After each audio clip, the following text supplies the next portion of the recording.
Bueno, vamos a dar a conocer una información que tiene que ver con el plan de austeridad republicana del gobierno. Yo quiero recordarles que la fórmula que se está aplicando para financiar el desarrollo del país consiste básicamente en acabar la corrupción, desterrar la corrupción del país y en aplicar una política de Estado, de austeridad republicana. Esas son las dos principales fuentes de ingresos del gobierno. Lo que vamos a ahorrar en el combate a la corrupción y lo que vamos a ahorrar por terminar con los lujos y el derroche en el gobierno. Esos fondos nos van a permitir financiar el desarrollo. Por eso, no a los aumentos de impuestos, no al incremento de deuda, no a los gasolinazos. Y algunos sostienen que no alcanza. Y yo estoy seguro que es suficiente y hasta nos va a sobrar, porque era mucho el robo, era mucho el saqueo, la corrupción, era mucha la corrupción y mucho también el derroche. Era un gobierno faraónico, de lujos, de gasto superfluo, improductivo. Les contaba yo de un funcionario de segundo, de tercer nivel, que tenía en su oficina 9 teléfonos, tenía teléfonos en el baño, o lo que ganaban los altos funcionarios públicos. Todavía ayer me informé, porque vamos a presentar un plan para que los que tienen créditos en el Infonavit puedan terminar de pagar, porque pagan y pagan y no dejan de pagar y nunca tienen sus escrituras.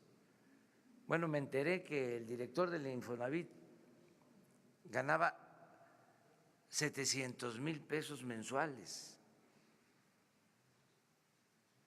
en total.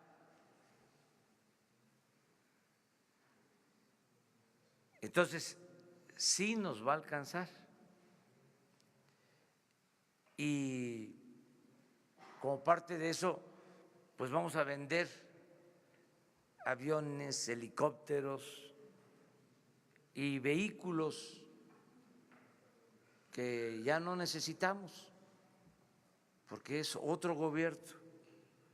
Entonces ahora les vamos a presentar que vamos a vender vehículos.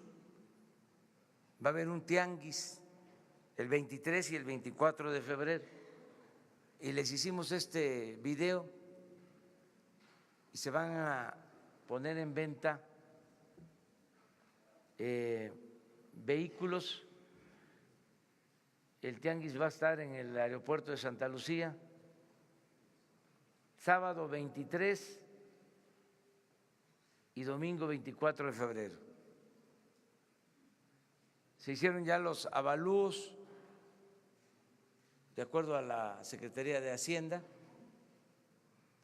y se van a vender estas unidades.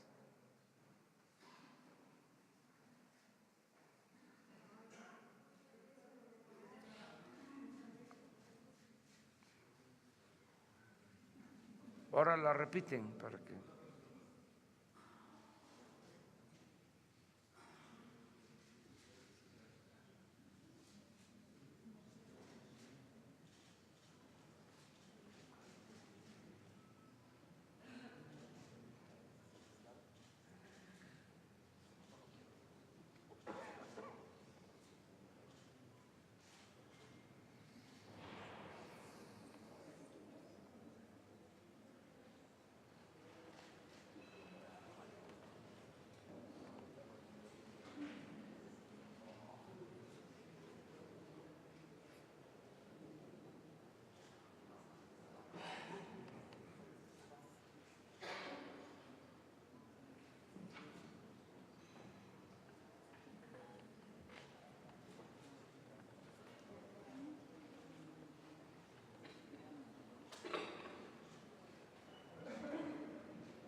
Bueno, eso es.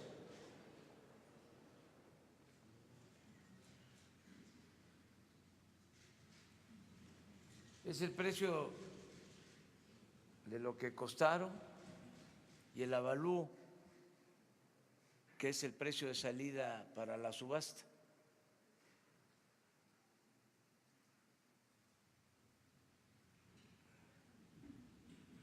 Por ejemplo, este costó 6.335.000,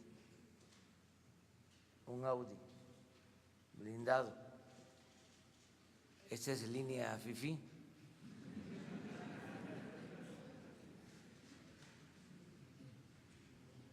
Pero a ver si lo regresas. Empieza con 1.991.000. Vamos a tener cuidado, vamos a pedirle ahí a la Fiscalía General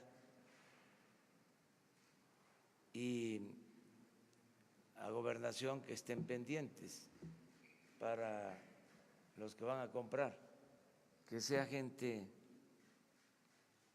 pues que se dedique a actividades lícitas.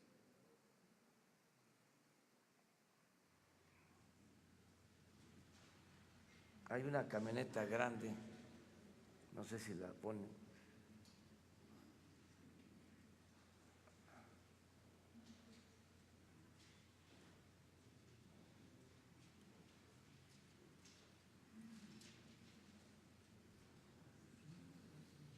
Esa, 4.390.000 costó. Esta es línea machuchona.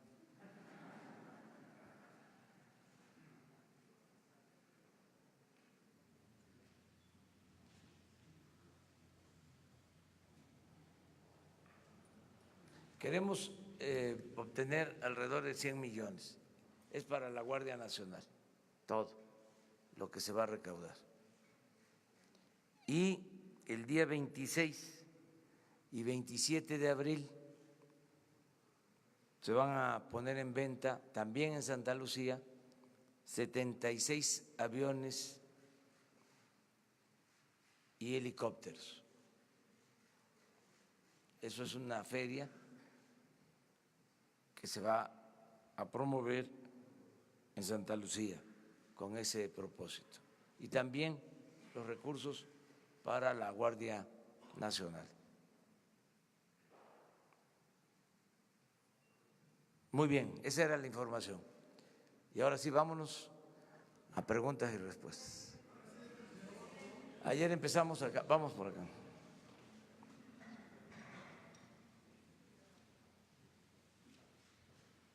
Buenos días, presidente. Daniel Blancas, de Crónica.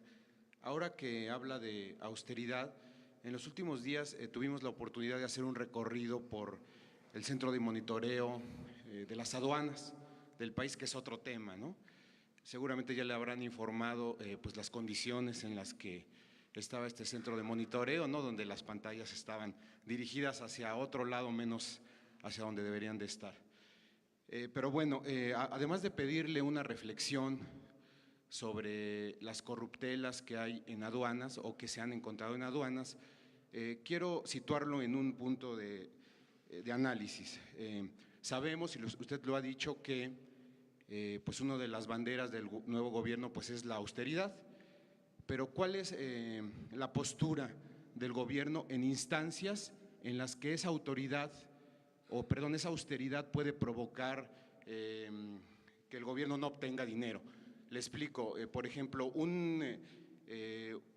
plaza menos en aduanas significa un semáforo que está abandonado o un monitor que no se ve hacia las aduanas. ¿Cómo se juega ahí el papel de la austeridad en instituciones en las que sí requieren personal? El administrador decía que al menos para ocupar esas plazas requiere alrededor de 2,000 personas que no tiene y que significan dinero que puede ingresar al gobierno.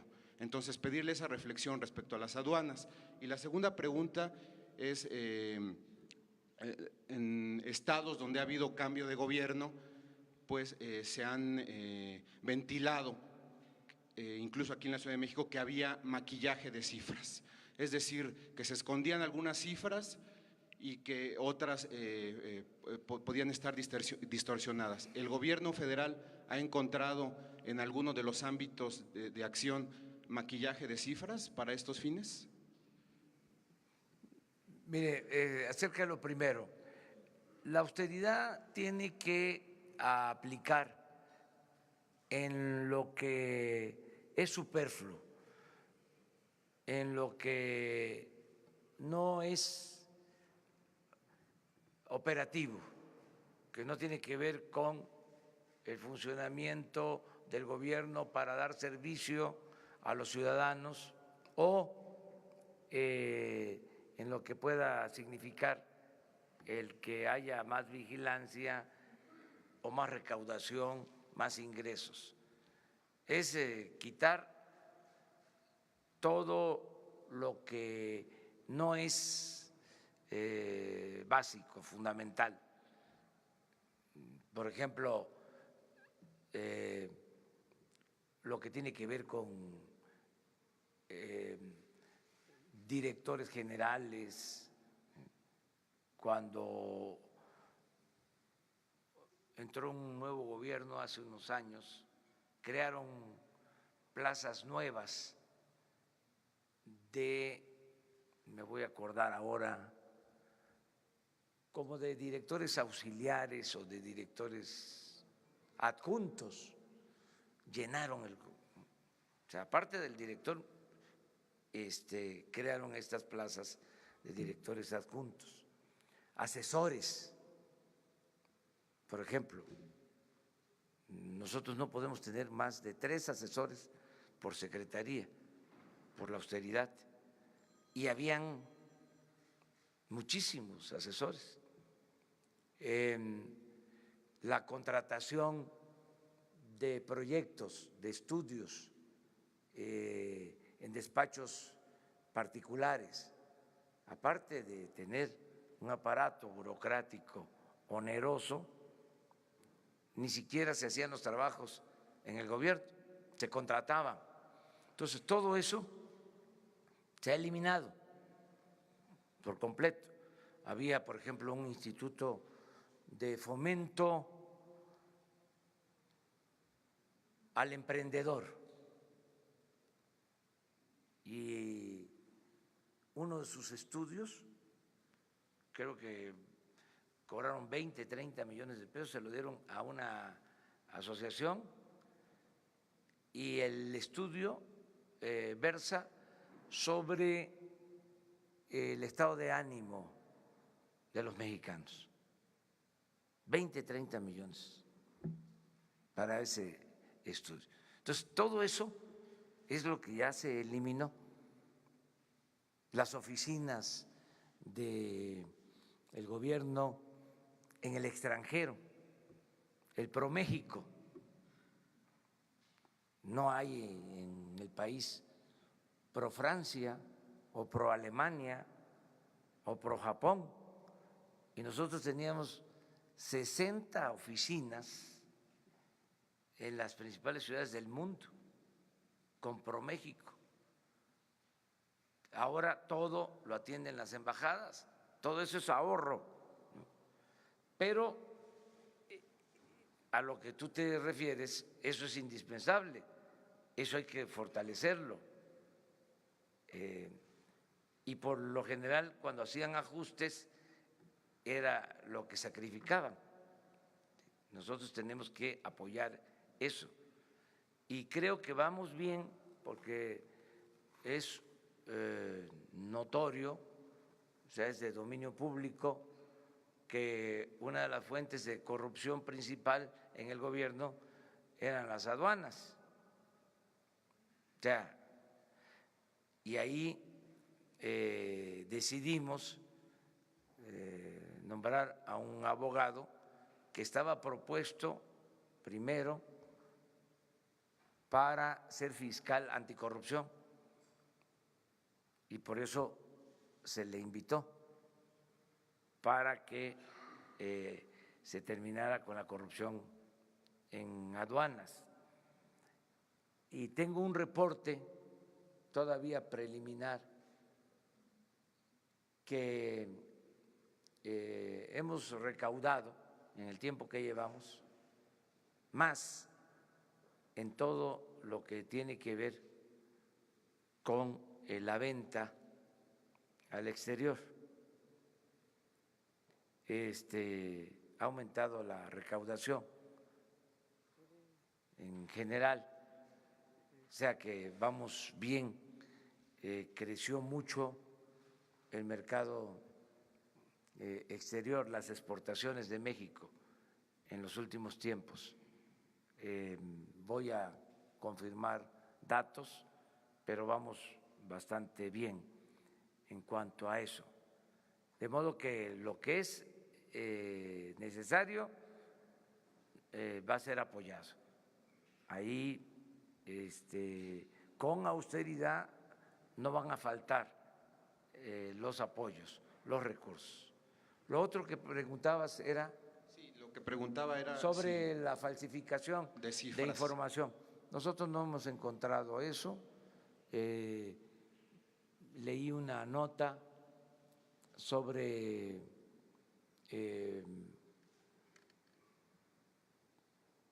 maquillaje en la producción de petróleo crudo, pero no está confirmado. Lo que está pasando en la explotación petrolera es de que se cayó la producción porque fue un engaño lo de la reforma energética, fue una tomadura de pelo de que iba a llegar la inversión extranjera, la dolariza, y no llegó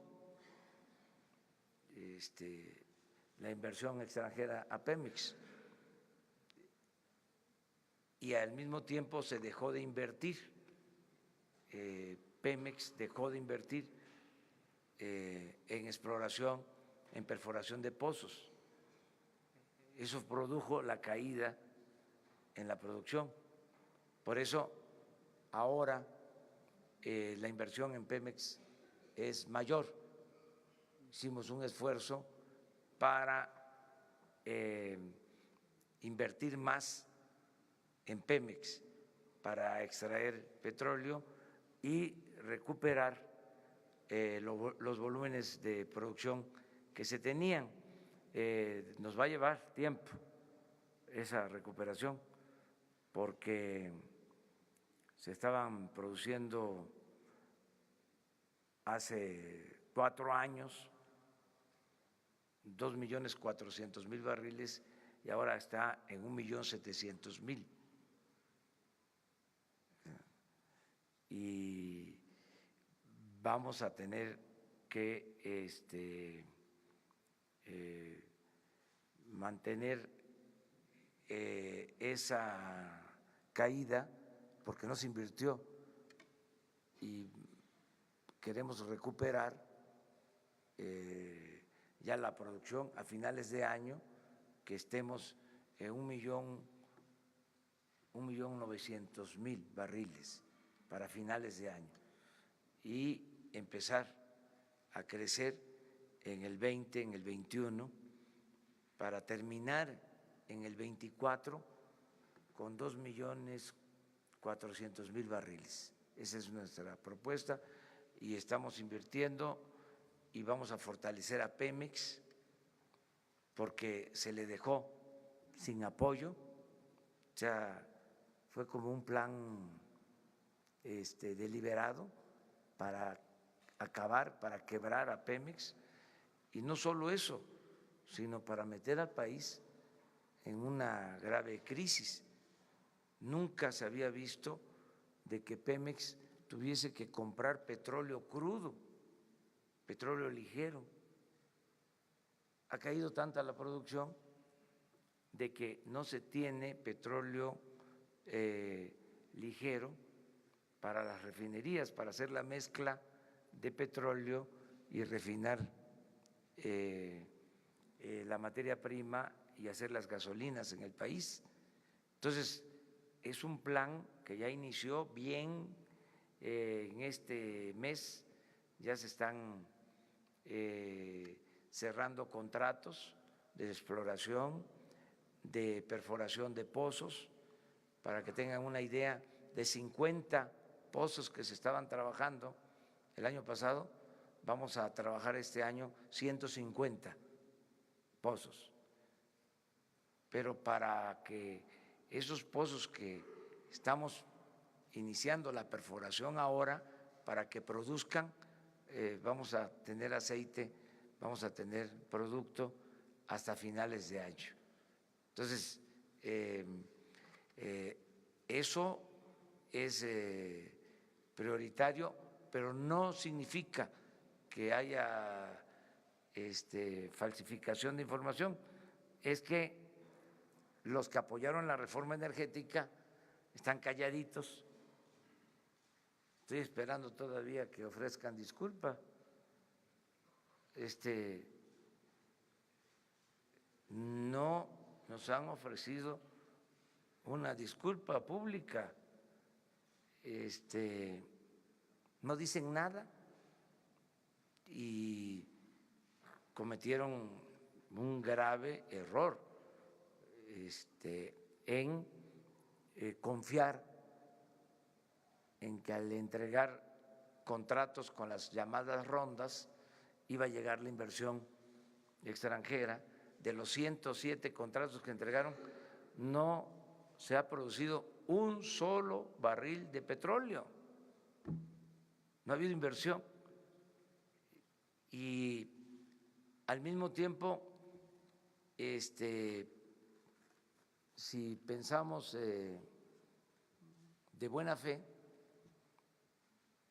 pues se equivocaron pensando de que como iba a llegar la inversión extranjera, no hacía falta la inversión pública y dejaron a Pemex sin apoyo y produjeron la crisis en la producción de petróleo. Pero ya lo estamos arreglando, vamos a resolverlo. A finales de este año ya vamos a estar produciendo 1.800.000 barriles, vamos a detener la caída y vamos a empezar la recuperación, y esto va a implicar también un plan adicional.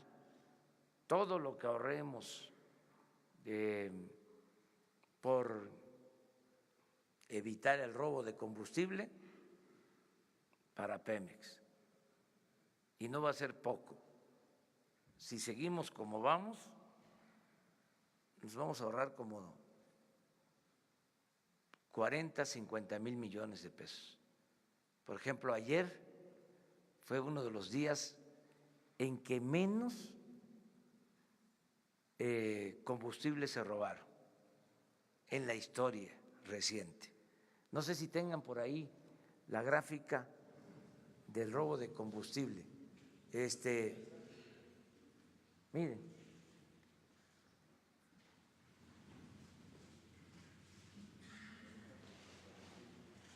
vean,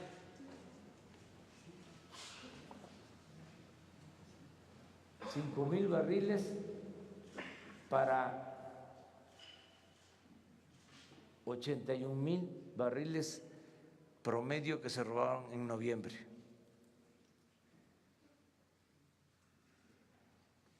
Si le seguimos así, esto va para fortalecer a Pemex, 40, 50 mil millones. Pero además vamos a anunciar otras medidas, porque Pemex es de las empresas petroleras del mundo que más paga impuestos. Entonces, vamos a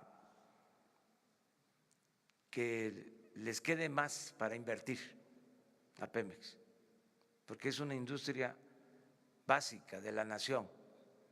En vez de apostar a debilitarla, vamos a fortalecerla. Si no encontró maquillaje en alguno de los delitos, ahorita estábamos checando el dato del salario del director del Infonavit, no es lo que se reportaba públicamente. ¿Sí había maquillaje en salarios? Es que sí, porque eran muchas las entradas adicionales. Una cosa era el salario y otra cosa eran bonos, compensaciones. En la suma daba 600, 700 mil pesos, la suma. Nosotros tenemos como compromiso el transparentar la nómina.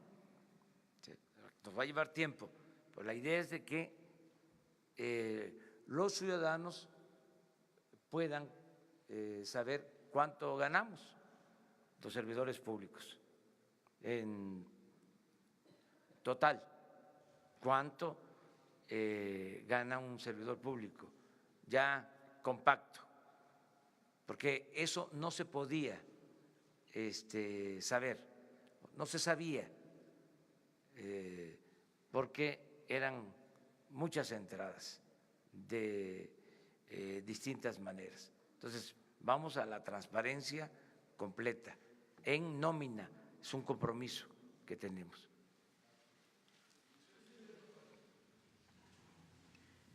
Los dos, después.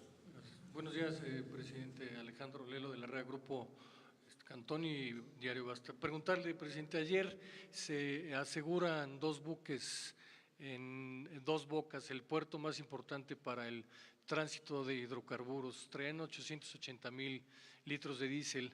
Usted hace unos días nos comentó que ahí también en hay un tráfico de petróleo, hay un huachicol de petróleo. ¿Qué tan grave es este robo de petróleo, diésel y gasolina a través del puerto de Dos Bocas y quizás de los demás puertos en el país? Y la segunda pregunta, presidente, en el caso de las policías estatales, el mando único, hay todavía estados de la República que no terminan de consolidar el mando único y todavía más municipios que tampoco lo consolidan.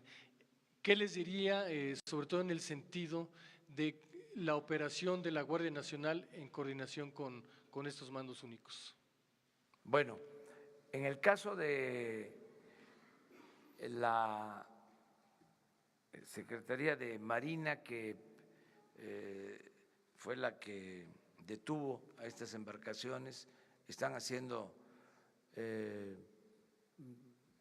una revisión pero no sé si esté el almirante Ojeda todavía. Si está, de una vez les informamos sobre eso. No se encuentra. Mañana les informamos sobre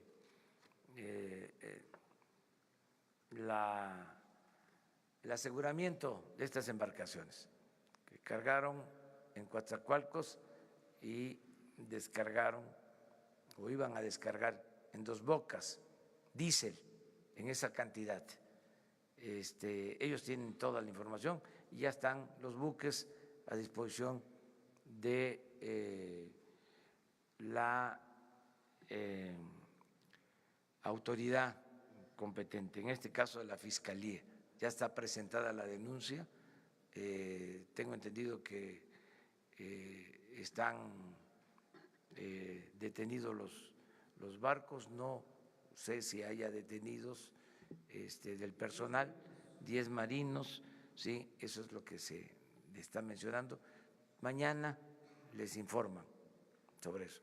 Sí tenemos problemas también en alta mar, o sea, en plataformas, en todo lo que tiene que ver con el control del petróleo crudo que se exporta.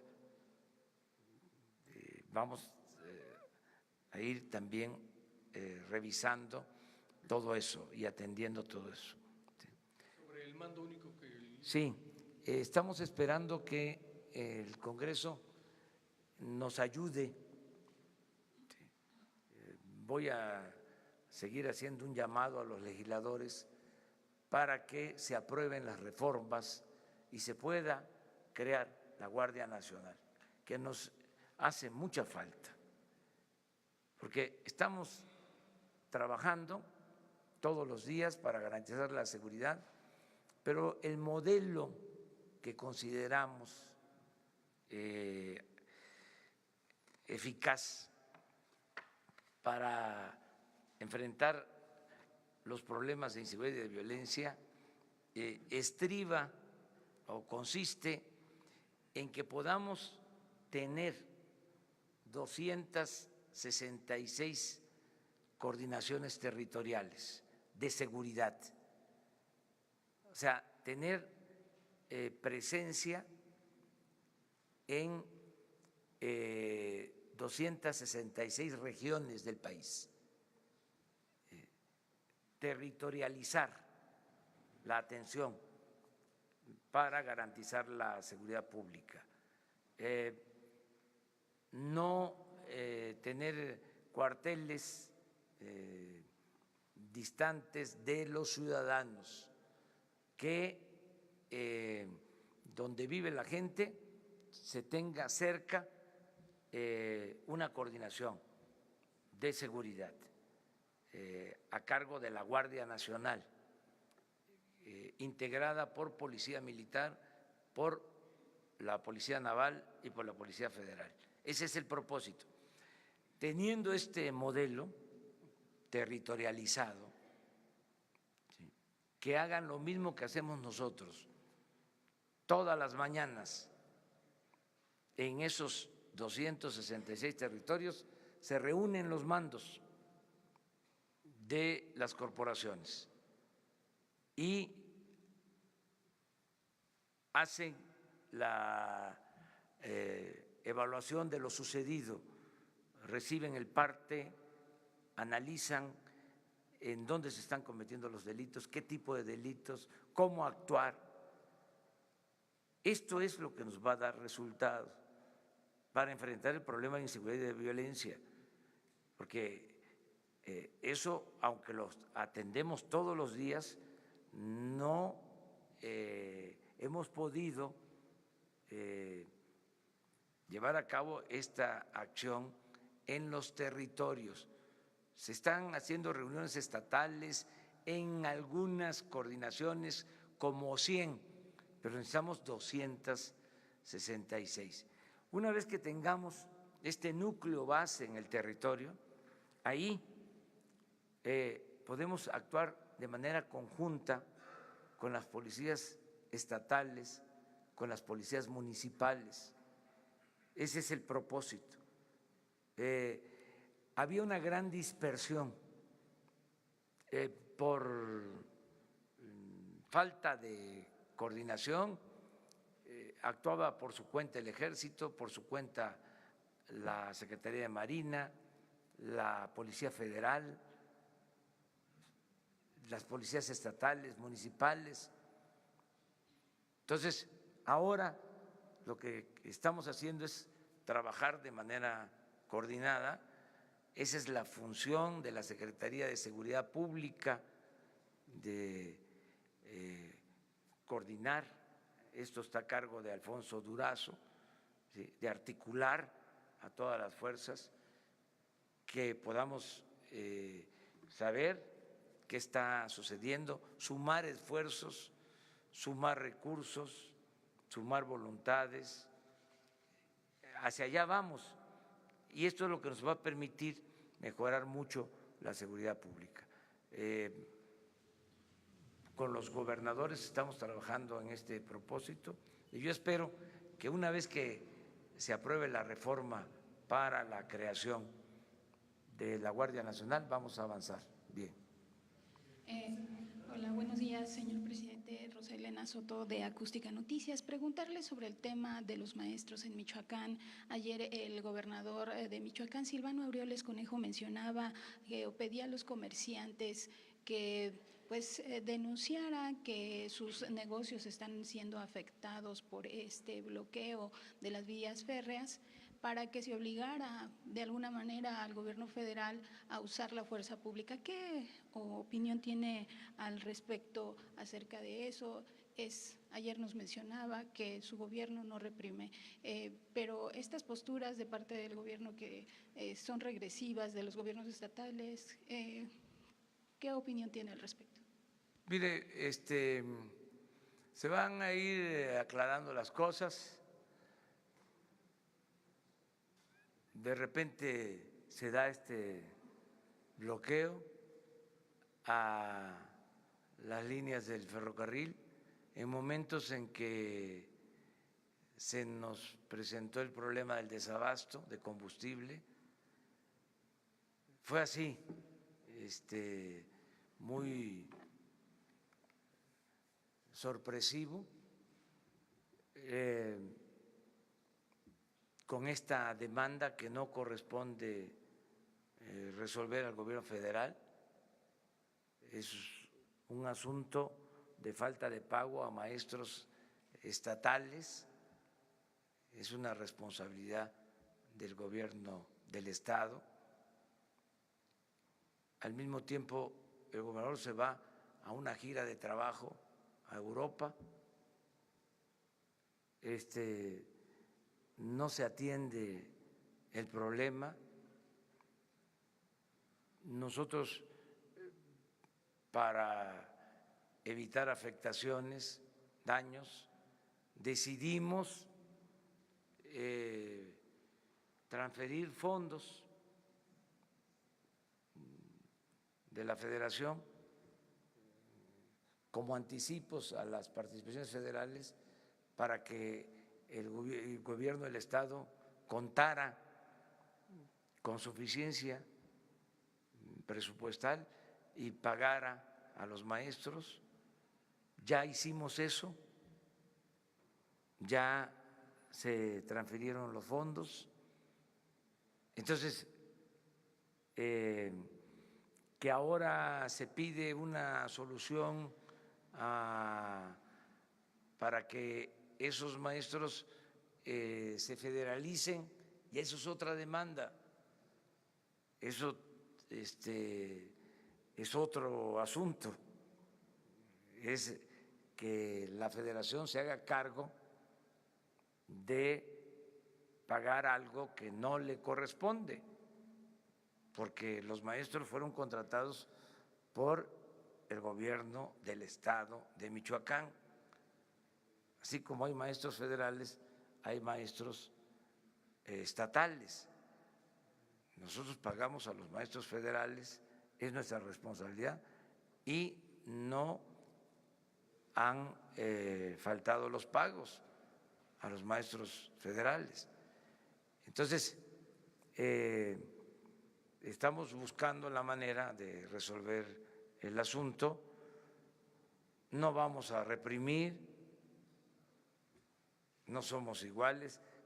Lo que les dije ayer a los maestros, se los repito, y hay que ver si es la gente, quiénes son, porque nosotros no somos iguales a las autoridades anteriores o a las autoridades que apoyaron la mal llamada reforma educativa. Nosotros hemos actuado siempre en defensa del magisterio y lo vamos a seguir haciendo. Ya cumplí el compromiso de que se iba a reformar la Constitución o se iba a enviar un proyecto para reformar la Constitución y cancelar la mal llamada reforma educativa. Hemos atendido a los maestros que fueron víctimas de la represión, están saliendo de la cárcel maestros que les fabricaron delitos hasta de lavado de dinero. Nosotros no somos represores. Si es un asunto de otro tipo, pues va a quedar al descubierto. Yo hago un llamado a los maestros en general, porque a veces también los dirigentes no consultan a las bases. ¿Y cómo es eso? De que es un movimiento democrático que no consulta a los maestros. ¿Por qué no les piden opinión a los maestros? Si está bien eso que están haciendo, una vez que estamos nosotros resolviendo el problema y ellos mantienen su protesta actuando de manera provocadora. Eso no ayuda a una organización democrática. Es más, eso es un distintivo del conservadurismo. Hacia eso no tiene nada que ver con la izquierda. O sea, para ser claros, esa es una actitud conservadora.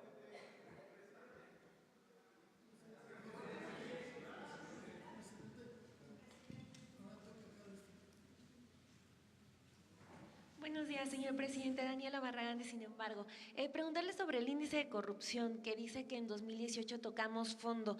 Nunca antes habíamos caído tan bajo en el índice de transparencia internacional. Y en este sentido serían 3 preguntas muy cortas. ¿Usted no piensa abrir investigaciones nuevas? Entonces, ¿perdonaría a los que Enrique Peña Nieto perdonó? La segunda es, Jorge Emilio González, el Niño Verde, ha faltado a 40 de 44 sesiones en la Cámara de Diputados. Es decir, seguimos arrastrando a políticos del viejo régimen. ¿Usted presionará en algún momento para que se acaben los diputados y los senadores plurinominales? Y la tercera, Antorcha Campesina tiene pipas y gasolineras que le fueron entregados con permisos durante la administración también de Enrique Peña Nieto. ¿Ha analizado el revocarles estas concesiones? Muchas gracias.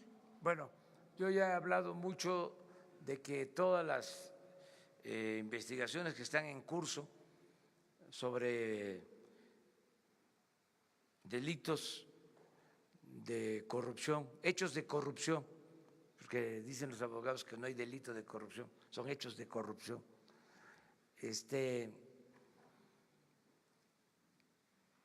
Tienen que continuar. No somos tapadera, pues, de nadie. Todas las investigaciones que están abiertas deben de definirse y castigarse a los responsables, que no haya impunidad. Ese es mi planteamiento. Al mismo tiempo, yo no quiero caer en lo espectacular de como lo hacían antes, ¿no? De que va a la cárcel este político y un pez gordo, ahí va, pura faramaya, y seguía el régimen de corrupción. O sea, son los chivos expiatorios. Entonces, ya, basta con eso. Entonces, yo estoy haciendo una condena, ¿sí?, política al sistema, al régimen neoliberal, que fue un desastre para México, porque no hubo ni siquiera crecimiento económico, lo que hubo fue crecimiento en la pobreza, sobre todo en la corrupción. Esto que acabas de mencionar sobre los índices de corrupción es muy claro. Vean lo de Transparencia Internacional, cómo estábamos en corrupción cuando empezaron a medir y cómo estamos ahora en el mundo. Es de los países, México, desgraciadamente, con más corrupción. Aclaro, corrupción en el gobierno y en la élite del poder, no en el pueblo. Porque el pueblo de México, y esa es la paradoja, es de los pueblos más honestos del mundo. Lo que pasa que la llamada clase política, clase gobernante, la cúpula del poder, poder económico, poder político, los dos poderes que se alimentan y se nutren mutuamente, son de lo más corrupto, o eran de lo más corrupto que había en el mundo, no el pueblo de México. Pero eso es fruto podrido de la política neoliberal, que fue una política de pillaje, de saqueo. Busquen en el diccionario qué es privatizar. Y la definición es convertir lo público en privado. Eso fue lo que hicieron. Para eso estaba el gobierno. Y creció también como nunca la violencia. O sea, creció la desigualdad. Fíjense que cuando empezó la política de privatización, se profundizó la desigualdad en México como nunca. Y se puede probar con estudios del Banco Mundial. ¿Saben en qué sexenio creció más la desigualdad? En el sexenio de Salinas. Salinas es el padre de la desigualdad moderna. Estamos aquí hablando conceptualmente, o sea, no es un asunto político, es conceptual, o sea, de fondo. Entonces, más pobreza, más corrupción, más violencia. Mi condena es al régimen. Ahora, si queremos sancionar enjuiciar a responsables, vamos a los de arriba, a los que impulsaron el modelo, quienes estaban a la cabeza de los gobiernos. ¿Por qué abajo? Y si es abajo, ¿por qué nada más a unos sí y a otros no? Imagínense el daño que causaron quienes solaparon este régimen de corrupción, de injusticias, de privilegios, esta política antipopular, entreguista, a quienes hasta les pagaban para aplaudir. Todavía hay algunos que siguen defendiendo la política neoliberal. Es increíble, pero también pues somos libres, ¿no?, de pensar, pero en el fondo eso es lo que yo sostengo. ¿Qué otras cosas planteabas? Gracias, perdón. Sobre los permisos de Todo antorcha de pipas se está y investigando. Lo de el manejo de las estaciones de distribución de combustible, el transporte, todo es una investigación que se está haciendo. Incluso interviene en esto inteligencia financiera de Hacienda. Hay información que se está entregando a la Fiscalía General. Además, ahí quiero señalar, quiero acotar de que lo de Antorcha Campesina no es del sexenio pasado, ya tiene tiempo. O sea, no es que yo esté defendiendo al sexenio pasado, sino que son prácticas, es como lo del robo de combustible, no fue el sexenio pasado, viene de tiempo atrás. Sí. Bueno, según los datos había algunos permisos con Peña, pero también la otra pregunta era sobre si va a presionar para que se acaben los plurinominales en algún momento. Gracias. Pues eso tiene que ser una reforma que haga el mismo Congreso o proponerlo nosotros, pero yo pienso que esas reformas podrían llevarse a cabo a mitad del sexenio, o sea, no ahora. Necesitamos terminar con cuestiones que hay pendientes, por ejemplo, quitar el fuero. La Cámara de Diputados, no sé por qué razón,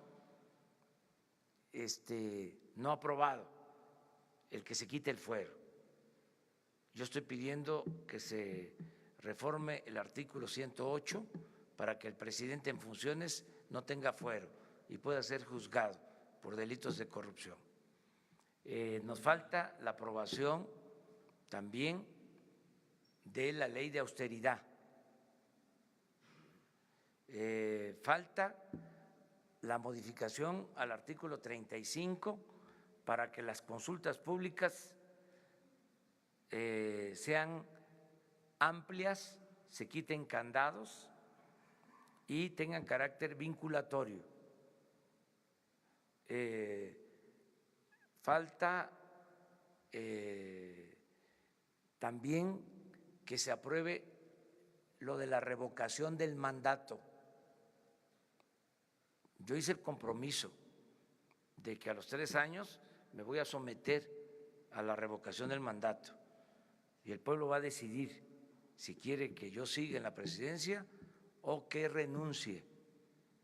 Y si los legisladores no reforman la Constitución, de todas maneras,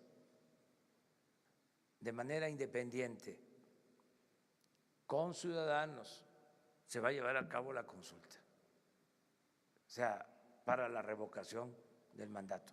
Pero es todo el marco legal que necesitamos.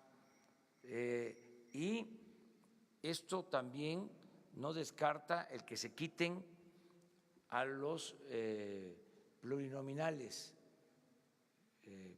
El Poder Legislativo ha dado un buen ejemplo en esta legislatura, empezando por la disminución del gasto. La Cámara de Diputados, la Cámara de Senadores, aparte de que han aprobado leyes importantes, aunque hay otras pendientes, ellos ya ganan menos que lo que ganaban los anteriores diputados, los anteriores senadores. Dieron un buen ejemplo, una disminución del presupuesto del Congreso del orden del 25%. En ese sentido, mostraron sensibilidad. Ahora, hay que hacer todavía otros cambios, pero eso les va a corresponder a ellos. A ver, tú. Señor presidente, dos preguntas. Carlos Lara, de El Sol de México.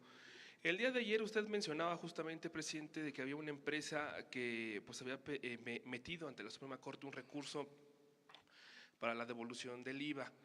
¿Esta empresa o estas empresas son Walmart o Bimbo? ¿Usted tiene algún dato sobre este asunto? Y digo, es una gran cantidad de dinero en materia de la devolución de impuestos. Otra pregunta, presidente. Las empresas del Centro Bajío que dependen de este cruce de los trenes por Michoacán, pues están ya demandando a través de las cúpulas empresariales que se ponga una solución, porque se puede parar la planta productiva. ¿Qué les dice a los empresarios ante esta crisis que ellos ven de que pues no pasan los trenes con las mercancías? Esas dos preguntas, presidente. La última, te digo que se está hablando con ellos,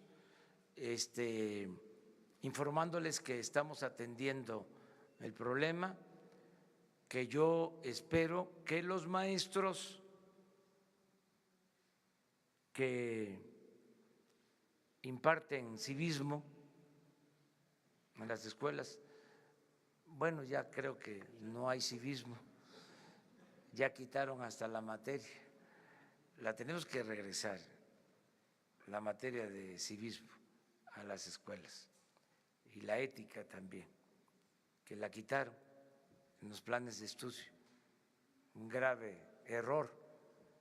Pero bueno, yo espero que los maestros atiendan nuestro llamado y se resuelva pronto este asunto. Les voy a dar un dato y ya ustedes consigan los demás.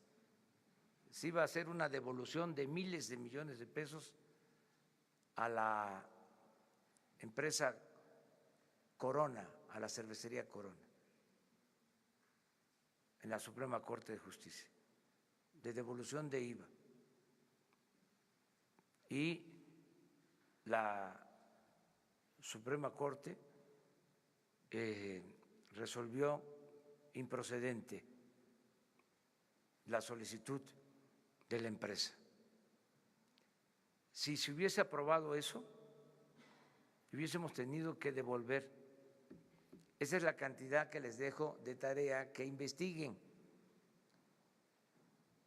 Estamos hablando de miles de millones de pesos. ¿Por qué lo digo? Porque se ahorró dinero con una actitud responsable de la Suprema Corte, del Poder Judicial. No todos los ministros votaron a favor, pero los que votaron en contra pues tienen derecho a hacerlo, porque es un criterio y son libres y cada quien actúa de acuerdo a la interpretación que le da a las leyes. Pero sí fue una decisión cuando me informaron del SAT de esa noticia. Hay en el SAT una dirección de grandes contribuyentes. Cuando se me informó, me puse muy contento, porque imagínense lo que iba a significar de desembolso en el presupuesto. Pero ya lo demás les corresponde a ustedes. Ya se informan, si se informan bien, ya vengan aquí, ya nos dicen cómo estuvo.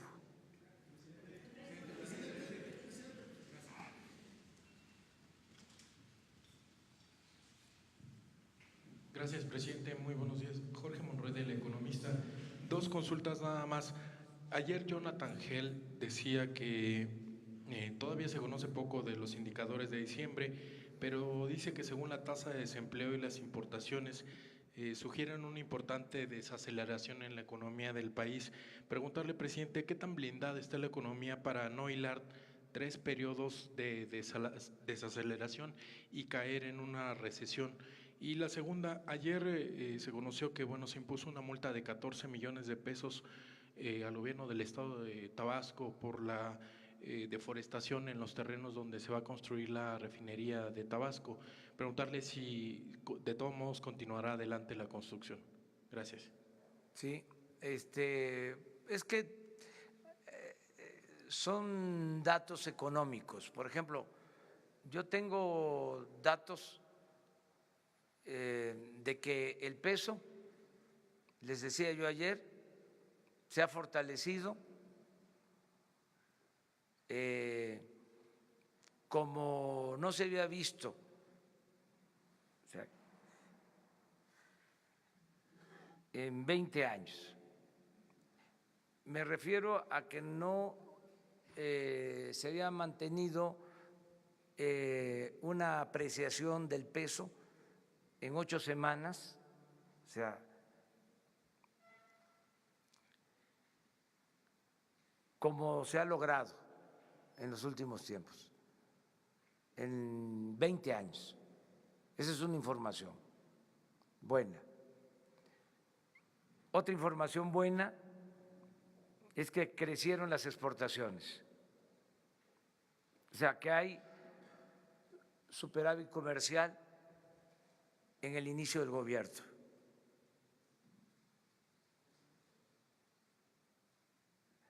Otra información buena es que tenemos estabilidad en la bolsa de valores. Otra información buena es que a pesar de que se decidió aumentar al doble el salario en la frontera, bajó la inflación en diciembre en la frontera. De las informaciones, por ejemplo, que habría que revisar, ¿se acuerdan que el periódico Wall Street Journal habló de que se había dejado de importar energéticos? Dijimos que no era cierto y se puede probar que no es cierto. Sin embargo, lo retoma ayer el Financiero con la misma información. Sería cosa de aclararlo. Nosotros tenemos información, estamos comprando, desgraciadamente, más gasolinas. O sea, estamos importando más, pero el Wall Street Journal dice lo contrario. Entonces es cosa de dar a conocer nuestros datos mañana o pasado, porque ya lo vi repetido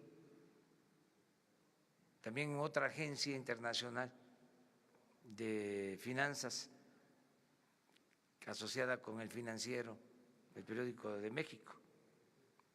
No sé cómo se llama la agencia internacional, también seria, Bloomberg.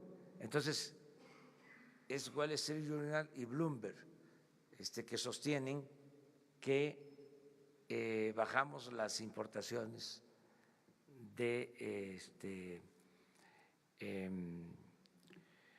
hidrocarburos, de gasolinas. Entonces hay que verlo.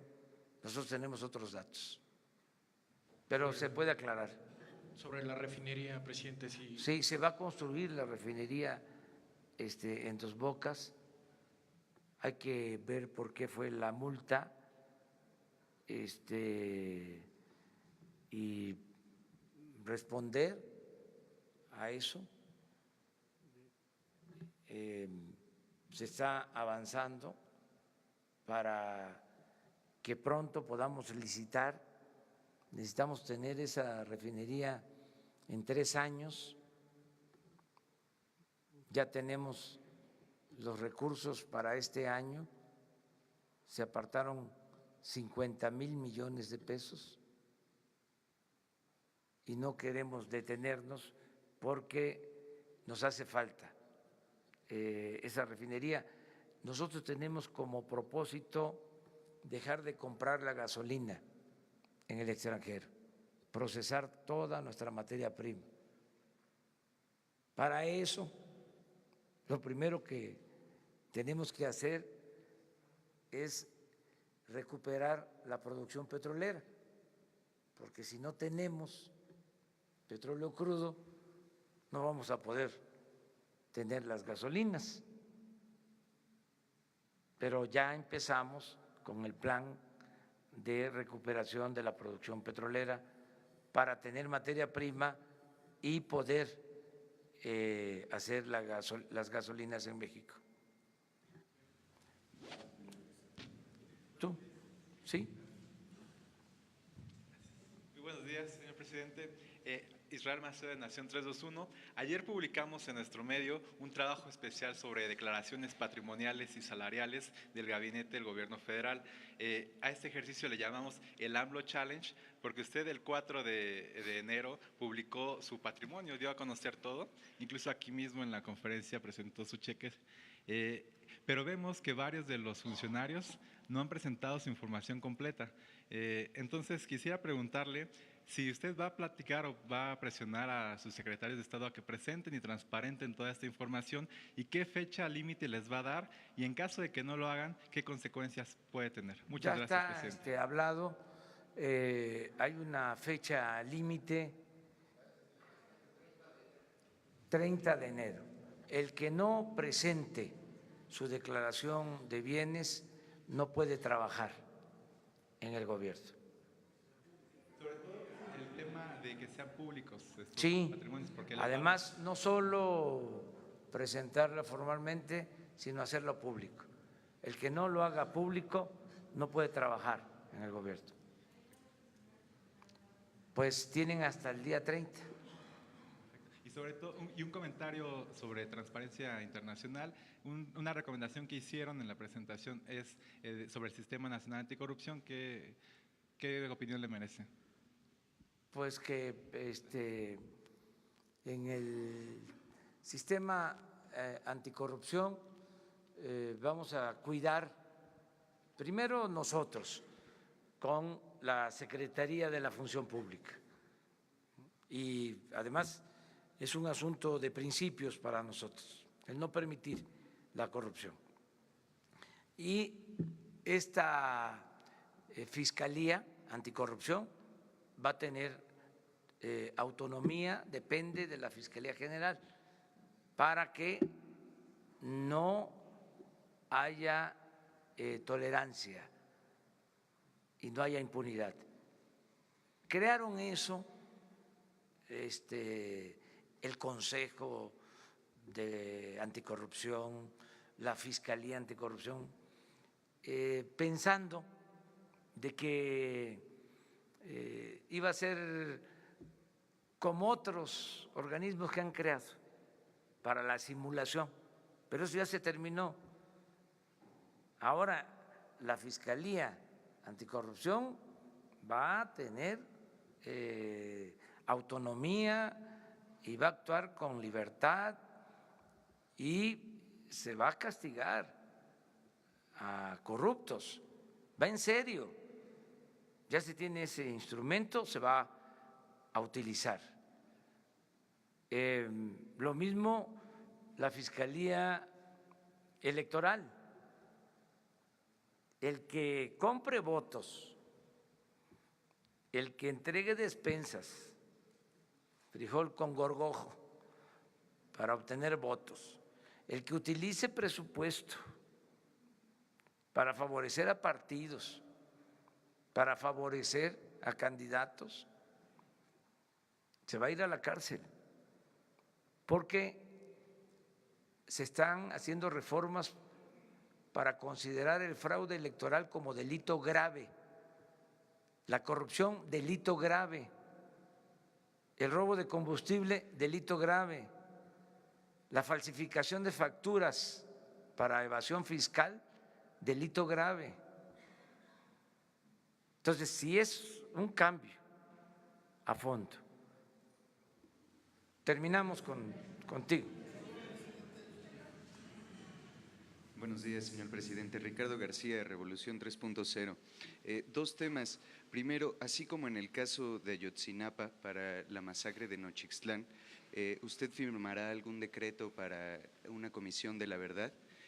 Ya que derivado de esta tragedia, nosotros que hemos realizado un seguimiento puntual del caso, tenemos datos de más de 10 niños que se encuentran huérfanos, los cuales han sido ignorados por gobiernos anteriores. En ese sentido, ver si los podrá apoyar y si podrá crear una comisión. Y por otro lado, el día de ayer encontraron muerta una niña de 11 años, Giselle, en el Estado de México. Esto ha desatado una ola de peticiones por parte de la sociedad civil, inclusive de algunos legisladores, para promover un plan integral de ataque a los feminicidios, de combate al feminicidio. Pues también saber qué respuesta les daría. Muchas gracias. Mire, habíamos quedado de que se iba a hacer la presentación del programa de defensa, de protección de derechos humanos y de atención a víctimas.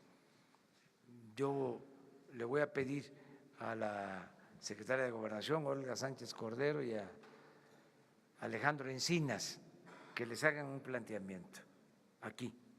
¿Tiene pensado firmar algún tipo de decreto para una comisión de la Si verdad? hace falta, lo hago, como lo hice en el caso de Ayotzinapa. Y ya en este caso hay avances. Entonces vamos a aprovechar para que les presenten pues toda la política que vamos a llevar que estamos llevando a la práctica y todo lo que se necesite. Es nuestra responsabilidad. Si hace falta, yo firmo este acuerdo y desde luego que la atención a los niños es prioritario.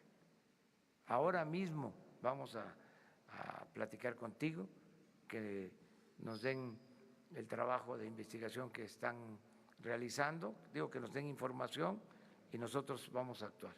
¿Y en su sexenio podremos ver una política integral de combate al feminicidio, señor presidente? Sí. Muchas gracias. Yo espero, no solo eso, espero que podamos reducir la violencia y en particular los homicidios, que son muchos. Me preocupa que tengamos en promedio hasta 80 homicidios diarios. Duele mucho. Y de los homicidios en general, feminicidios, ¿sí? Y esto de Chimalhuacán de ayer, todo esto es muy doloroso, muy preocupante. Estamos trabajando para evitar todo esto. Yo quiero también llamar la atención sobre algo. Si logramos que mejoren las condiciones de vida y de trabajo, que haya empleo, que haya ingresos, que se detenga el grave problema de la desintegración familiar, porque el neoliberalismo no solo causó un daño en lo económico, en lo material, sino destruyó familias, creció mucho el problema de la desintegración de las familias. Eso no está medido, no es como la tasa de crecimiento económico, pero el crecimiento de divorcios en este periodo, ¿sí?, fue elevadísimo. Se rompieron familias y la familia es fundamental, es la institución de seguridad social más importante del país. Entonces, todo esto lo tenemos que ir arreglando y en esa medida vamos a ir creando las condiciones para bajar la delincuencia. Las cárceles están llenas de jóvenes. La mayoría de los que pierden la vida son jóvenes. Este es fruto podrido del modelo económico neoliberal. Es uno de los saldos más dolorosos. Entonces, atender estas causas nos va a ayudar mucho a resolver el problema hacia adelante, porque no solo es tener más policías, tener más soldados, hacen falta, también en eso hay un rezago, pero lo más importante es sentar las bases del bienestar, o sea, luchar por una sociedad mejor en todo sentido, en lo material, en lo espiritual, una sociedad con valores. Por ejemplo, el crecimiento del consumo de droga es preocupante, porque una cosa es el comercio, el tráfico, y otra cosa es lo que ha crecido el consumo en una sociedad que no tenía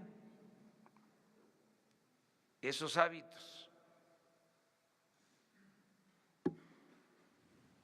porque por los valores que habían en las familias, que se mantienen todavía, pero que habían más en las familias, que se alteraron en este periodo neoliberal,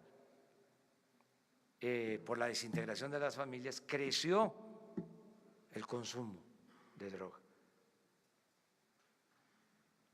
Entonces, tenemos que enfrentar eso.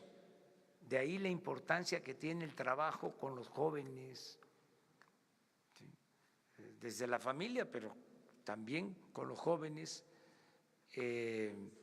buscando que haya tutela, que haya tutores, que si no está el padre, un familiar, un maestro ayude como tutor. Esto que estamos haciendo de emparejar a jóvenes con maestros mecánicos, con maestros electricistas, con operadores, para que vayan aprendiendo oficio, pero no es nada más aprender el oficio, es que el maestro vaya orientando al joven para que no sea tentado y no tome el camino de las conductas antisociales. Es una reflexión, o sea, tenemos que atender las causas. ¿Sí? Y yo espero que eso va a dar resultados, porque tenemos una gran reserva de valores en nuestro pueblo, a pesar de que han querido acabar con esos valores, no han podido. O sea, el individualismo no ha podido, el egoísmo no ha podido, el consumismo no ha podido, el lujo barato no ha podido, el apostar a los bienes materiales no ha podido con los valores que existen todavía en las familias, en los pueblos, en la sociedad mexicana. Y eso es lo que nos va a permitir la regeneración de la vida pública. Esa es la apuesta, y hacia allá vamos. Y yo creo que vamos a lograr ese propósito. Muchas gracias. Nos vemos mañana.